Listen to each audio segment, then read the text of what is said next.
हम इंसान, इस धरती के सबसे विकसित जीव। आज पृथ्वी पर ऐसा कोई जीव नहीं है जो हमारा मुकाबला कर सके। आज इस धरती पर हमारा ही राज्य है, लेकिन अगर हम समय को पीछे ले जाएं, तो हमें पता चलता है कि हम हमेशा से ऐसे नहीं थे। एक ऐसा भी समय था जब इंसानों का नामो निशान तक नहीं था और पृथ्वी पर हमारे जन्म की कल्पना भी नहीं की जा सकती थी।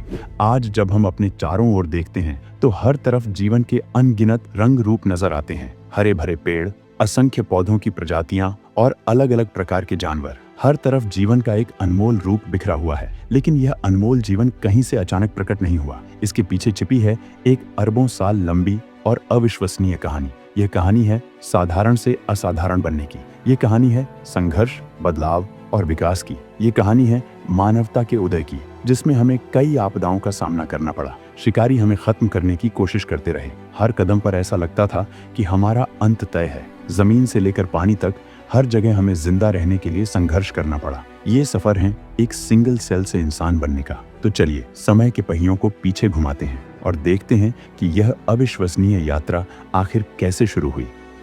आज से करीब 4 अरब साल पहले धूल और चट्टानों का एक गोला अंधेरे अंतरिक्ष में किसी बेनाम तारे का चक्कर लगा रहा था। इसकी सतह पिघले हुए लावा से बनी थी। यह अनजाना तारा था हमारा सूरज, और यह नर्क जैसी जगह थी पृथ्वी। इस समय पृथ्वी को देखकर कोई यह सोच भी नहीं सकता था कि भविष्य में इस पर जीवन की 9 मिलियन प्रजातियां रहने लगेंगी।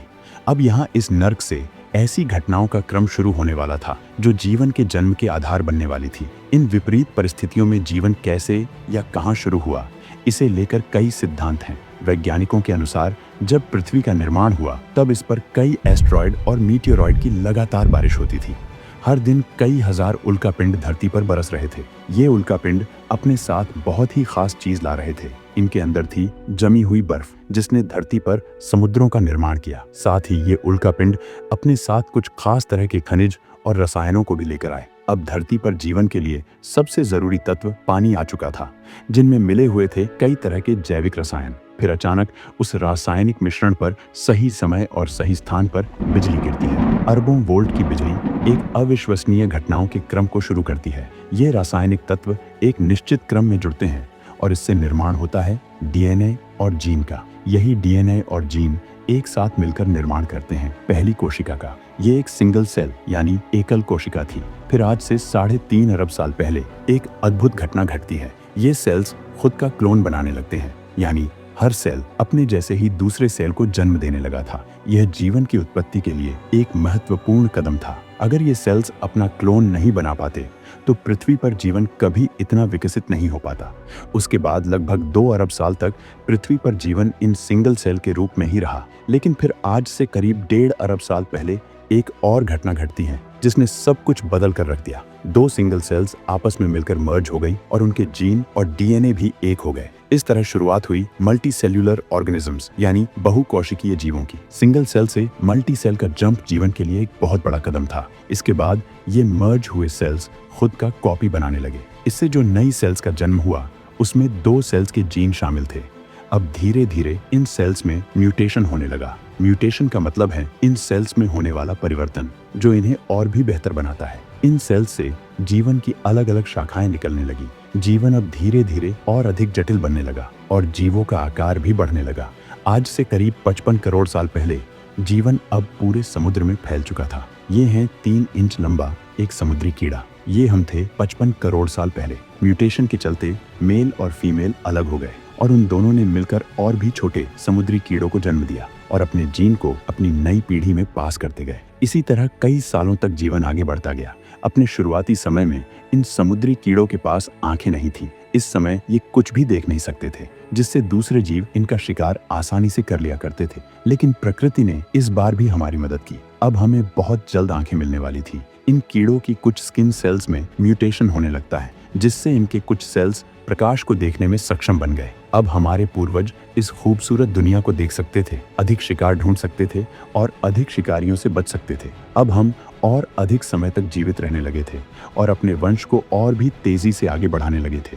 धीरे धीरे वही जीव जिंदा बचे जो प्रकाश को देखने में सक्षम थे, और जिन जीवों में ये काबिलियत नहीं थी वे समय के साथ विलुप्त हो गए। इस प्रक्रिया को हम नेचुरल सिलेक्शन के नाम से जानते हैं। नेचुरल सिलेक्शन वह प्रक्रिया है जो हर जीव को अपने वातावरण के अनुसार ढालने में मदद करती है। इसी प्रक्रिया से हमारे पूर्वजों ने आंखों का विकास किया था। अब हम प्रकाश को देख तो सकते थे, लेकिन जो हम देख रहे हैं उसे समझना भी तो जरूरी था। और यहाँ पर प्रकृति ने एक बार फिर हमारी मदद की। हमारी आंखों के पीछे कुछ नर्व सेल्स एक साथ जुड़ने लगती हैं और प्रकृति का सबसे जटिल और रहस्यमयी अंग बनने लगा। आज से करीब 52 करोड़ साल पहले हमें हमारा सबसे महत्वपूर्ण अंग मिल चुका था, हमारा दिमाग। हालांकि इस समय इसका आकार बहुत ही छोटा था, लेकिन हमारा मस्तिष्क साधारण निर्णय ले सकता था, बुनियादी जानकारी को प्रोसेस कर सकता था। इस समय हम एक मछली जैसे जीव थे। इन्हें मिलोकुनमिंगिया कहते हैं। इस समय हमारे विलुप्त होने की संभावना जीवित रहने से कहीं अधिक है, क्योंकि हमसे बड़े कई जीव समुद्र में रहते थे जो अपने से छोटे जीवों का शिकार करते थे। हम इतने छोटे दिमाग की मदद से उनसे लड़ने में सक्षम नहीं थे।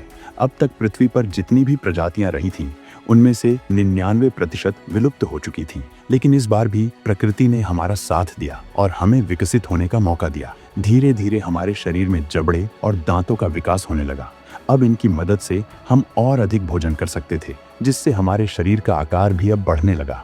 आज से करीब 40 करोड़ साल पहले अब हमारा आकार 1 फुट तक लंबा हो चुका था और हम कवच से ढकी हुई मछली जैसे जीव बन गए थे। लेकिन इतने सालों में सिर्फ हमारा ही विकास नहीं हुआ था। कई समुद्री जीव हमसे कई गुना विशाल बन चुके थे, जो हमें अपना शिकार बनाने के ताक में बैठे थे। अब हमारे सामने 2 ही रास्ते थे, या तो रास्ते से हट जाएं या फिर मर जाएं। और हमने रास्ते से हटकर भागने का रास्ता चुना। अब हम गहरे समुद्र से किनारे की ओर उथले पानी में आ चुके थे, पर यहाँ भी एक बड़ी समस्या थी। दरअसल समुद्र की गहराई में पानी में घुली ऑक्सीजन की मात्रा ज्यादा होती है, पर समुद्र के किनारे उथले पानी में पर्याप्त ऑक्सीजन नहीं थी और जहरीला कार्बन डाइऑक्साइड हमारे खून में भर जाता था, जिससे हमारी कोशिकाएं काम करना बंद करने लगी थी। हम वापस नहीं जा सकते थे, क्योंकि गहरे पानी में शिकारी हमारा इंतजार कर रहे हैं। हमारा यहाँ रुकना भी संभव नहीं है। अब केवल एक ही जगह बची है जहां हम जा सकते हैं। 3 अरब सालों से अधिक समय लगा था हमारे पूर्वज को सिंगल सेल से लेकर 1 फुट लंबी कवच वाली मछली बनने में, लेकिन अब हमारा भविष्य अंधेरे में नजर आ रहा था। लेकिन फिर आज से करीब 37 करोड़ साल पहले हमारे पूर्वजों ने कुछ ऐसा किया जो आज से पहले किसी भी मछली ने नहीं किया था। हमने अपना मुंह समुद्र से बाहर निकालकर हवा में सांस ली और इस तरह हमारे पूर्वजों ने एक नए अंग फेफड़ों का विकास किया। जब भी आप सांस लें, याद रखिए यह इसलिए संभव है क्योंकि एक विशालकाय शिकारी ने हमारे पूर्वजों को ठहरे हुए उथले पानी में धकेल दिया और उन्हें मजबूर कर दिया कि वे हवा में सांस लेना सीखें। हम अब पानी और हवा दोनों में सांस ले सकते थे। ऑक्सीजन लेने के लिए हमारे पास फेफड़े थे और पानी से ऑक्सीजन लेने के लिए हमारे पास गलफड़े थे। आज के समय में हमारे गलफड़े पूरी तरह खत्म हो चुके हैं, क्योंकि अब हमें इनकी जरूरत नहीं है। आज से करीब 36 करोड़ साल पहले हमने पहली बार अपना पूरा सिर पानी से बाहर निकाला और इस खूबसूरत दुनिया को देखा। सतह पर उगे हुए लंबे लंबे पेड़ों से टकराती ठंडी समुद्र की हवा, यह एक अद्भुत एहसास था। हमारे पीछे समुद्र में एक दलदल जैसी जिंदगी थी, वहीं हमारे सामने एक स्वर्ग जैसा नया अवसर। ये एक चुनाव की घड़ी थी, या तो हम हमेशा के लिए पानी में ही रह जाते और किसी प्राकृतिक आपदा से विलुप्त होने का इंतजार करते, या फिर पानी से बाहर निकलकर एक नई दुनिया का अनुभव करते। और हमने दूसरा विकल्प चुना। टिकटालिक यह वही मछली थी जिसने पानी से बाहर निकलने का साहस किया था। जमीन पर भोजन की मात्रा तो ज्यादा थी, मगर उसे हासिल करना उतना ही मुश्किल था, क्योंकि हम हमेशा से पानी में रहे थे, जिसकी वजह से हमारी स्किन बहुत सॉफ्ट और सेंसिटिव हुआ करती थी। लेकिन जमीन पर सूरज की तेज रोशनी हमारी स्किन में जलन पैदा करती और ऊबड़ खाबड़ जमीन पर घिसड़ने से हमें चोट भी लगती, क्योंकि हमारे पास अभी तक चलने के लिए पैर मौजूद नहीं थे। हम जमीन पर रेंग कर चलते थे, लेकिन यहाँ भी प्रकृति हमारी मदद करती है। नेचुरल सिलेक्शन के चलते हमारी स्किन अब मोटी होने लगी थी और हमारे फिन्स पंजों में बदलने लगे, जिससे हम जमीन पर आसानी से चल पाते थे। आज से करीब 35 करोड़ साल पहले अब हमने जमीन पर चलने के लिए खुद को पूरी तरह ढाल लिया, लेकिन हमारे अंडे इस बदलाव के लिए तैयार नहीं थे। जमीन पर अंडे सूरज की गर्मी से सूख सकते थे, इसलिए उन्हें एक सख्त खोल की जरूरत थी। इसलिए शुरू में हमारे पूर्वज पानी में ही अंडे देते थे, पर धीरे धीरे नेचुरल सिलेक्शन के चलते उन्होंने इस समस्या को भी पार कर लिया। अब वे जमीन पर ही अंडे देते और अपनी पीढ़ी को आगे बढ़ाते। आज से करीब 34 करोड़ साल पहले अब हमारे पूर्वज पूरी तरह से जमीन पर जीवन जीने में सक्षम बन चुके थे। पानी से उनका संपर्क लगभग पूरी तरह टूट चुका था। पूरी तरह जमीनी जीवन का अनुभव हमारे लिए एकदम नया था। हम हवा में सांस लेते, अपना वजन खुद अपने पैरों से उठाते और नए नए गंध, आवाज़ों और दृश्यों से घिरे रहते। अब इतनी सारी जानकारी को प्रोसेस करने के लिए हमें थोड़ा और विकसित दिमाग की ज़रूरत थी, और इस बार भी प्रकृति ने हमारी मदद की। नेचुरल सिलेक्शन के चलते हमारा दिमाग अब धीरे धीरे विकसित और बड़ा होने लगा। अब हमारे पास दिमाग है, हम जमीन पर रहते हैं और मजे से अपनी जिंदगी जीते हैं। लेकिन जमीन पर हम अकेले नहीं थे, और भी कई जीवों ने समुद्री जीवन को छोड़कर जमीनी जीवन को अपना लिया है। लाखों प्रजातियां अब जमीन पर रहने के लिए विकसित हो चुकी हैं। ज्यादा जीवों का सीधा सा मतलब था अधिक प्रतिस्पर्धा। अब हमें दूसरे जीवों से भोजन छीनने के लिए संघर्ष करना होगा, और जो शिकार हम करते हैं उसे जल्दी से खाना होगा, इससे पहले कि कोई और हमसे वो छीन ले। इस बार भी प्रकृति ने हमारी सहायता की। नेचुरल सिलेक्शन के चलते अब हमारे जबड़े की मांसपेशियां बड़ी और ताकतवर बनने लगी थीं, जिससे हम अब अधिक भोजन तेजी से खा सकते थे, जिससे हम और अधिक ताकतवर बनने लगे थे। जिन जीवों से कभी हमें खाने के लिए संघर्ष करना पड़ता था, अब हम उन जीवों का ही शिकार करने लगे थे। अब ऐसा लग रहा था कि हमें कोई नहीं मिटा सकता, लेकिन सच्चाई तो ये थी कि हमारे जीवन के हर पड़ाव पर सिर्फ संघर्ष था। करीब 25 करोड़ साल पहले साइबेरिया में पृथ्वी की सतह में हजारों किलोमीटर लंबी दरार पड़ती है, और पृथ्वी के अंदर खोलता हुआ लावा इस दरार के जरिए सतह पर आने लगा। यह सिलसिला आधे मिलियन साल तक जारी रहा। इस लावा ने पृथ्वी का एक बड़ा हिस्सा नष्ट कर दिया। इसकी वजह से वातावरण में कई ट्रिलियन टन जहरीला कार्बन डाइऑक्साइड फैल गया, जिससे सूरज की गर्मी वातावरण में ट्रैप हो गई और पृथ्वी का तापमान 100 डिग्री सेल्सियस से ज्यादा हो गया। इतनी गर्मी हुई कि पौधे और सारे शाकाहारी जीव खत्म हो गए। फिर मांसाहारी जीव भी नहीं बच पाए। इसका परिणाम यह हुआ कि पृथ्वी पर मौजूद 95% प्रजातियां विलुप्त हो गईं, लेकिन कुछ जीव जीवित रहने में सफल रहे। हमेशा की तरह इस बार भी प्रकृति ने हमारा साथ दिया, लेकिन इस बार प्रकृति ने एक और प्रजाति का भी साथ दिया, जो आगे जाकर विशालकाय डायनासोर बनने वाली थी। करीब 30 करोड़ साल पहले जब ये घटना नहीं घटी थी, तब हम एक बड़े गिरगिट जैसे दिखते थे, लेकिन इस घटना के बाद हम एक बड़ी बिल्ली की तरह दिखने लगे। इस समय हमारे शरीर पर घने बाल होते थे, लेकिन अब इनके सामने एक और नई समस्या आ गई, डायनासोर। उस विनाशकारी आपदा में बचने के बाद डायनासोर्स का विकास हमसे कई गुना तेज हुआ। इस घटना से पहले ये सांप जैसे रेंगने वाले जीव थे, लेकिन करोड़ों सालों के विकास क्रम के बाद डायनासोर्स अत्यधिक विशालकाय हो चुके थे। इन्होंने अब पूरी धरती पर कब्जा कर लिया था, और किसी खूंखार भूखे शिकारी की तरह ये हर जीव को अपना शिकार बनाने लगे। अब अगर हमें जिंदा रहना है तो किसी तरह इन डायनासोर से खुद को बचाना होगा, और हमेशा की तरह इस बार भी प्रकृति ने हमारी मदद की। नेचुरल सिलेक्शन की मदद से लाखों सालों में हम छोटे होते गए और एक गिलहरी के आकार के हो गए, जिससे डायनासोर्स के लिए हमें ढूंढना और पकड़ना कठिन हो गया। डायनासोर के डर की वजह से हम रात में अपने बिल से बाहर निकलने लगे। रात की ठंड से बचने के लिए हमारे शरीर पर मौजूद बाल खड़े हो जाते, जिसमें हवा फंस जाती, जो हमारे शरीर को गर्म रखने का काम करती। यही कारण है कि आज भी ठंड के समय अक्सर हमारे बाल खड़े हो जाते हैं। लेकिन डायनासोर्स से बचने के लिए सिर्फ छोटा होना काफी नहीं था, हमें और ज्यादा सतर्क होना पड़ेगा। हमें हमारी देखने, सुनने और सूंघने की क्षमता बढ़ानी होगी। हमारी इंद्रियों को इतना तेज होना होगा कि डायनासोर की छोटी से छोटी आहट को भांप सके, और ये सब करने के लिए हमें और भी ज्यादा विकसित दिमाग की जरूरत थी, और प्रकृति ने हमारी इस मांग को भी पूरा किया। कई सालों के विकास क्रम के बाद हमारा दिमाग इतना विकसित हो चुका था कि वो जटिल से जटिल इंफॉर्मेशन को जल्दी से प्रोसेस करने लगा था। इसी विकास की वजह से आज हमारे रिफ्लेक्सेस इतने तेज हैं। अब हम डायनासोर से बचने में पूरी तरह सक्षम हो चुके थे। वैसे अगर देखा जाए तो डायनासोर्स का अस्तित्व हमारे लिए बहुत फायदेमंद साबित हुआ। उनके कारण ही हमने शक्तिशाली इंद्रियां और एक शानदार मस्तिष्क विकसित किया। अगर डायनासोर्स ना होते तो शायद हम आज भी अंडे दे रहे होते, लेकिन डायनासोर्स के डर की वजह से हम एक जगह ज्यादा देर रुककर अंडों की देखभाल नहीं कर सकते थे। इसलिए हमने जीवित संतानों को जन्म देना शुरू किया। इसके साथ ही हमने दूध देने वाली ग्रंथियों को विकसित किया ताकि अपने बच्चों का पेट भर सके।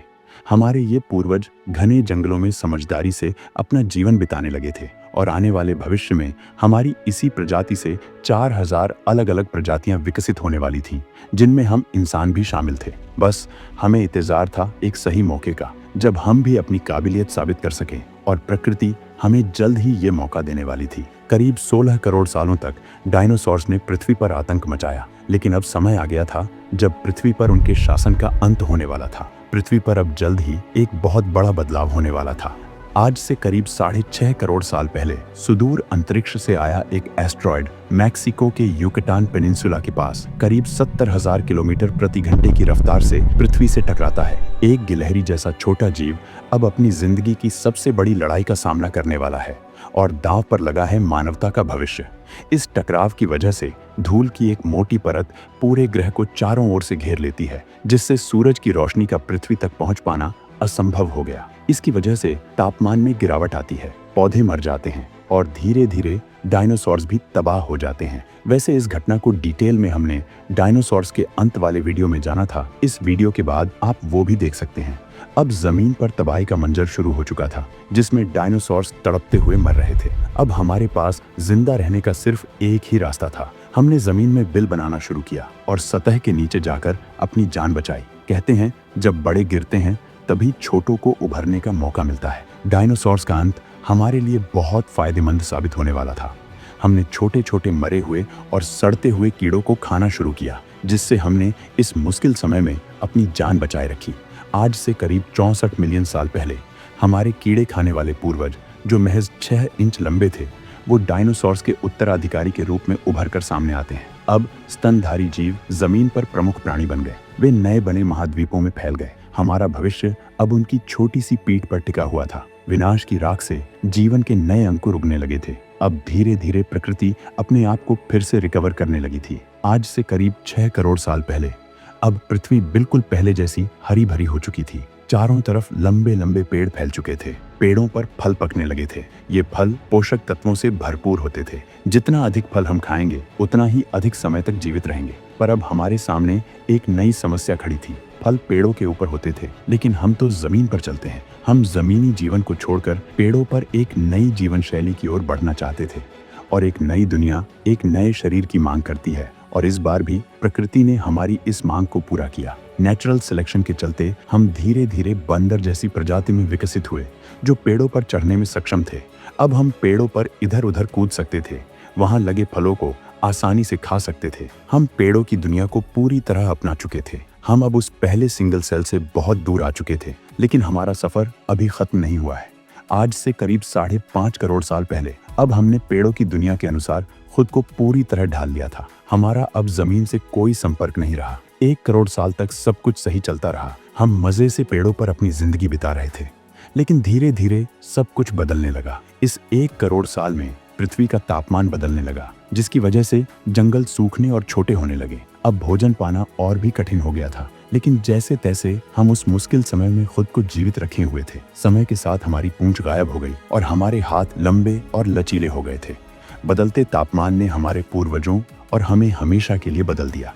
आज से करीब 3 करोड़ साल पहले एक और घटना घटती है। अफ्रीकन और अरेबियन टेक्टोनिक प्लेट्स में हलचल होने लगी, जिसकी वजह से ईस्ट अफ्रीकन रिफ्ट वैली का निर्माण हुआ। इसके किनारे पर 4000 मील लंबी पहाड़ी श्रृंखला उभरती है। अब जो बादल इंडियन ओशन से जाकर पूरे अफ्रीका में बरसते थे, वे अब इन पहाड़ों के कारण रुक जाते हैं, जिससे अफ्रीका के उस इलाके में सूखा पड़ने लगा। पेड़ और भी दूर होने लगे, खाना और भी मुश्किल से मिलने लगा। हम लाचार और निराश होकर भूख से तड़प रहे थे। हम हमारी जीवित रहने की इच्छा की वजह से यहाँ तक पहुँचे थे, लेकिन अब हमारा भविष्य खतरे में नजर आ रहा था। हमें जिंदा रहने के लिए कुछ ऐसा करना होगा जो हमने पहले कभी नहीं किया, नहीं तो 3 अरब सालों का विकास और संघर्ष व्यर्थ हो जाएगा। आज से करीब 44 लाख साल पहले इस समय हम आर्डिपिथेकस रमिडस थे। हम करीब 4 फीट ऊंचे थे। हमारा वजन 35 किलोग्राम था और हमारे दिमाग का आकार एक संतरे जितना था। हम अफ्रीका में उसी जगह रहते हैं जहां सूखा पड़ा है। पहले यहाँ हरे भरे वर्षावन हुआ करते थे, लेकिन अब गिने चुने पेड़ नजर आते हैं जो कि एक दूसरे से काफी दूर थे। हम इन पेड़ों की शाखाओं पर खड़े हो सकते थे, चल सकते थे, लेकिन अधिक भोजन तक पहुंचने के लिए एक पेड़ से दूसरे पेड़ पर नहीं जा सकते, क्योंकि अब आसपास इतने पेड़ नहीं बचे। अब समय आ चुका था कि हमें पेड़ों से अपनी पकड़ छोड़नी होगी और एक नए जीवन की ओर बढ़ना होगा। ये वही समय था जब हमारे पूर्वजों ने करोड़ों साल बाद एक बार फिर से जमीन पर कदम रखा। हमने पहली बार 2 पैरों पर चलना शुरू किया। यही एक जरिया था दूर मौजूद पेड़ों तक पहुंचकर भोजन प्राप्त करने का। हम अपने लंबे हाथों का उपयोग भोजन को उठाने में करने लगे। अब जो 2 पैरों पर चलने की काबिलियत हमने हासिल की, वो हम एक पीढ़ी से दूसरी पीढ़ी में देते चले गए। अगले 12 लाख सालों तक हमारा शरीर इतना विकसित हो चुका था कि अब हम लंबी दूरी को तेजी से चलकर तय कर सकते थे। अब हमारे लिए शरण और भोजन ढूंढना आसान हो गया था। लेकिन 2 पैरों पर चलने की वजह से हमारे सामने एक और नई समस्या आ गई। हम पूरी तरह से विकसित बच्चे को जन्म देने में सक्षम नहीं रहे। जैसे आज के समय बच्चे के जन्म के लिए 9 महीनों का समय लगता है, पर पहले इससे ज्यादा समय लगता था ताकि बच्चा माता के गर्भ में ही और अधिक विकसित हो सके। लेकिन अब 2 पैरों पर चलने के कारण इतने लंबे समय तक बच्चे को गर्भ में रखना असंभव हो गया। अब इस समस्या की घड़ी में प्रकृति ने एक बार फिर हमारी ओर मदद का हाथ बढ़ाया। नेचुरल सिलेक्शन के चलते हमने एक नई काबिलियत हासिल की। अब हम बच्चों को समय से पहले ही जन्म देने लगे थे। माता के गर्भ में बच्चे का जरूरी विकास हो जाता और बाकी विकास बच्चे के जन्म के बाद होने लगा। यही कारण है कि हम इंसानों के बच्चे जन्म के बाद भी कई सालों तक कमजोर होते हैं। वहीं अगर हम जानवरों की बात करें तो उनके बच्चे जन्म के कुछ घंटे बाद ही चलना फिरना शुरू कर देते हैं। उन्हें कोई देखभाल की जरूरत नहीं होती है। वहीं हम इंसानों के बच्चों को काफी लंबे समय तक देखभाल, सुरक्षा और भोजन प्रदान करने की जरूरत होती है। आज से करीब 32 लाख साल पहले अब हम ऑस्ट्रेलोपिथेकस बन चुके थे। अब हमारे दिमाग का आकार एक संतरे से थोड़ा बड़ा हो चुका था। हमने हमेशा के लिए पेड़ों पर जीवन को अलविदा कह दिया था और पूरी तरह जमीनी जीव बन चुके थे। हम पूरी तरह से 2 पैरों पर चलते थे, लेकिन जमीन पर रहने के साथ ही वहां रहने वाले शिकारी जानवरों से भी हमें खतरा था। हम सिर्फ उनसे डर के भागते हुए लंबे समय तक जीवित नहीं रह सकते। शिकारियों से बचने का एकमात्र तरीका था उन्हें अपने दिमाग से मात देना। जितना ज्यादा हम समझदार और बुद्धिमान होते रहेंगे, उतना ज्यादा हम जीवित रहेंगे। धीरे धीरे प्रकृति ने हमारे दिमाग की क्षमता में सुधार लाना शुरू किया। अब हमारा दिमाग पहले से 2 गुना हो चुका था। आज से करीब 23 लाख साल पहले इस समय हम होमो हेबिलिस थे, जिन्हें हैंडीमैन भी कहा जाता है। अब हम पृथ्वी पर पहले इंसान थे। हम पहले से बड़े, मजबूत और ज्यादा भूखे थे। इस समय हम छोटे छोटे समूहों में रहते थे, लेकिन हमारे पास कोई स्थायी आवाज नहीं था। हमारा जीवन नोमैडिक था और हम हर कुछ समय में अपनी जगह बदलते रहते थे। जब किसी क्षेत्र में भोजन या शिकार की कमी हो जाती तो हम दूसरी जगह पलायन कर जाते। इस समय हमारे जीवन का मुख्य उद्देश्य भोजन की तलाश और शिकार था। हमारा भोजन पेड़ों के फल, जड़ें, पत्तियां, कीड़े और छोटे जानवर थे। इस समय हम शिकार करने में माहिर हुआ करते थे, लेकिन हम पूरी तरह शिकारी नहीं थे। हम स्कैवेंजर्स भी थे, यानी हम किसी और बड़े जानवर के शिकार के अवशेषों को छीन कर खाते थे। होमो हैबिलिस ही पहले शुरुआती मानव थे, जिन्होंने हथियार बनाने की कला विकसित की। इन हथियारों के साथ हम पूरी दुनिया को बदलने वाले थे। 3 अरब सालों के विकास के बाद अब हम अपनी किस्मत को अपने हाथों में लेकर चलते थे। इन औजारों ने न केवल हमें भोजन प्राप्त करने में मदद की, बल्कि हमें अन्य शिकारी जानवरों से अधिक ताकतवर भी बनाया। इन हथियारों के दम पर हम शिकारी, भुखमरी और तो और अपने ही रिश्तेदारों से मुकाबला करते थे। ये हथियार हमारे दैनिक जीवन का अहम हिस्सा बन चुके थे। हम अफ्रीका के उसी इलाके में रहते थे जहाँ सूखा पड़ा हुआ था और पेड़ों की कमी थी। ऐसे में हमें जो कुछ भी मिल जाता हम उसे खा लेते थे। कई बार जानवरों का मांस खत्म हो जाता और सिर्फ उनकी हड्डियां बचती। जब भूख हम पर हावी होने लगी, तब हमने अपने हथियारों की मदद से उन हड्डियों को तोड़ना शुरू किया और उनमें मौजूद बोन मैरो को खाना शुरू किया। इससे हमें अधिक ऊर्जा मिलती थी। इन हथियारों ने हमारे जीने के तरीके को पूरी तरह बदल कर रख दिया। हथियारों को पकड़ने के लिए हमारे अंगूठे और मजबूत होने लगे, जिससे हम हथियारों को आसानी से पकड़ पाने लगे। हम आज आसानी से कप उठा सकते हैं, पेन से लिख सकते हैं। ये सब इसलिए संभव हुआ क्योंकि 20 लाख साल पहले हमारे पूर्वजों ने औजारों का उपयोग करने के लिए हमारे शरीर को विकसित किया। होमो हैबिलिस का जीवन आसान नहीं था। हमें हर समय शिकारी जानवरों से सतर्क रहना पड़ता था। हमें बदलते मौसम और पर्यावरणीय परिवर्तनों के साथ भी तालमेल बिठाना पड़ता था। इसके साथ ही होमो हैबिलिस के जीवन का औसत समय छोटा था। ये लोग लंबे समय तक जीवित नहीं रह पाते थे, क्योंकि बीमारियों, चोटों और शिकारियों के हमले से उनका जीवन जल्दी समाप्त हो जाता था। आज से करीब 18 लाख साल पहले अब हम होमो इरेक्टस बन चुके थे। इससे पहले हम स्कैवेंजर्स थे, लेकिन अब हम शिकारी बन गए हैं। अब हम झुंड में एक साथ मिलकर काम करना सीख चुके थे। हमारी ऊंचाई करीब 6 फीट की हो चुकी थी और अब हमारा शरीर पूरी तरह से सीधा खड़ा रहने में सक्षम हो चुका था, जिससे हम तेजी से भाग सकते थे। हमारा मस्तिष्क भी पहले के मुकाबले कहीं गुना विकसित था। हम अब जटिल से जटिल कार्यों को योजना बनाकर करते थे और जीवन की चुनौतियों से निपटने के लिए नए तरीके खोजने लगे थे। हमारे शरीर में पसीने की ग्रंथियों का विकास हो चुका था, जिससे हम हमारे शरीर का तापमान नियंत्रित करने लगे थे। एक बार हम शिकार के लिए निकले और काफी देर तक शिकार का पीछा करने के बाद हमने अपने हथियारों से उसे मार गिराया। जहां हमने शिकार किया था वहां सूखी घास का मैदान था। इतने में ही वहां अचानक से बिजली गिरती है और आग लग जाती है। हम अपने शिकार को वहीं पर छोड़कर डर के मारे अपनी जान बचाकर भाग जाते हैं। लेकिन मांस हमारे लिए बहुत मूल्यवान था, इसलिए आग के शांत होने के बाद हम वापस आते हैं और उस आग में जले हुए जानवर के मांस को खाते हैं। हमने आज तक इतना स्वादिष्ट और लजीज मांस नहीं खाया था और इसी घटना के बाद हमारा आग से परिचय हुआ। अब प्रकृति की शक्ति हमारे हाथों में थी। हम अब आग में पका मांस खाने लगे थे, जो चबाने में काफी आसान था, जिससे हमारी ऊर्जा भी बचने लगी थी। वही ऊर्जा अब हमारे दिमाग के विकास में खर्च होने लगी। अब हमारे दिमाग का आकार बढ़ने लगा, हम और बुद्धिमान बनने लगे थे। आग के आविष्कार से न केवल भोजन पकाने की सुविधा मिली, बल्कि इसका सुरक्षा, ठंड से बचने और रात में रोशनी प्रदान करने के लिए भी इस्तेमाल किया जाने लगा। अब हमारी पारिवारिक संरचना और ज्यादा मजबूत हो चुकी थी। अब हम बड़े समूहों में रहने लगे थे और शिकार के लिए सामूहिक प्रयास करने लगे थे। इससे शिकार करने में आसानी होने लगी, लेकिन अभी भी हम एक दूसरे से सही ढंग से बातचीत नहीं कर पा रहे थे, जिससे आपसी समझ बनाना हमारे लिए कठिन था। प्रकृति हम पर शुरू से ही मेहरबान रही है, इसलिए एक बार फिर प्रकृति ने हमारी सहायता की। नेचुरल सिलेक्शन के चलते अब हमारे गले की मांसपेशियों में बदलाव होने लगा।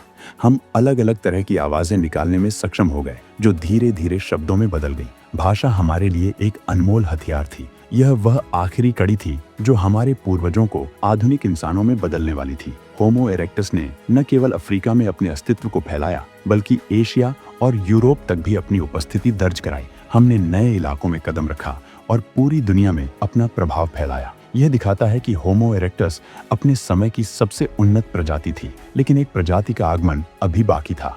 आज से करीब 2 लाख साल पहले सिंगल सेल से शुरू होकर जटिल जीवन के रूप में अरबों सालों की सर्वाइवल की जंग लड़ते हुए हम यहाँ पहुंचे। हम होमो सेपियंस, इस धरती के सबसे बुद्धिमान जीव, जिनका दिमाग बहुत बड़ा और शक्तिशाली हो चुका है। हमारे पास पृथ्वी पर किसी भी जीव की तुलना में सबसे बड़ा मस्तिष्क था और यही कारण था कि अब हम में सोचने, समझने और समस्याओं को हल करने की क्षमता कई गुना ज्यादा थी। हम अपने शुरुआती समय में अफ्रीका में रहते थे, लेकिन धीरे धीरे हम हर महाद्वीप में फैल गए। हम नए वातावरण और चुनौतियों के हिसाब से विकसित होते गए। हमने घास और पेड़ों के रेशों को बुनकर कपड़े बनाना सीखा। हमने बर्तन बनाने की कला सीखी। हमने सभ्यता और संस्कृति की शुरुआत की। हमने लिखना और चित्रकारी करना सीखा। हमने खेती और पशुपालन करना सीखा। हम अब केवल भोजन और सुरक्षा तक ही सीमित नहीं रहे, बल्कि हम समाज के निर्माण और संस्कृति के विकास पर भी ध्यान देने लगे। हमने प्रकृति को समझा और उसके साथ तालमेल बिठाया। हमने नदियों के किनारे बसे गांवों को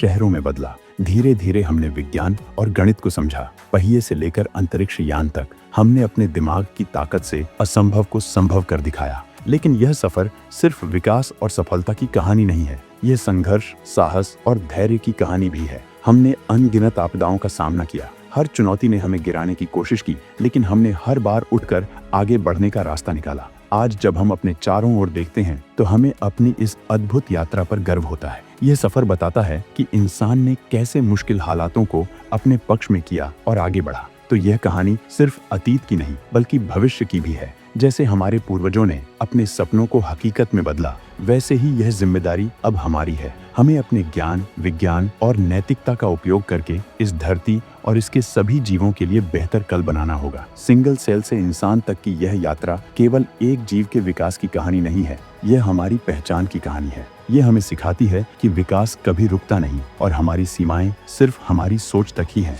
तो दोस्तों, आज की इस वीडियो में बस इतना ही। अगर आपको ये वीडियो पसंद आई तो इसे एक लाइक और चैनल को सब्सक्राइब जरूर करें। साथ ही मैं आपको ऐसी ही 2 और वीडियो रिकमेंड करूंगा। अगर आप विस्तार में जानना चाहते हैं कि डायनासोर्स का अंत कैसे हुआ, तो राइट वाली वीडियो पर क्लिक कर दीजिए। और अगर आप जानना चाहते हैं कि आखिर ये नेचुरल सिलेक्शन क्या है, तो लेफ्ट वाली वीडियो पर क्लिक कर दीजिए। मैं आपसे उन्हीं वीडियोस में मिलता हूँ। चैनल सब्सक्राइब करना बिल्कुल भी ना भूलें। धन्यवाद।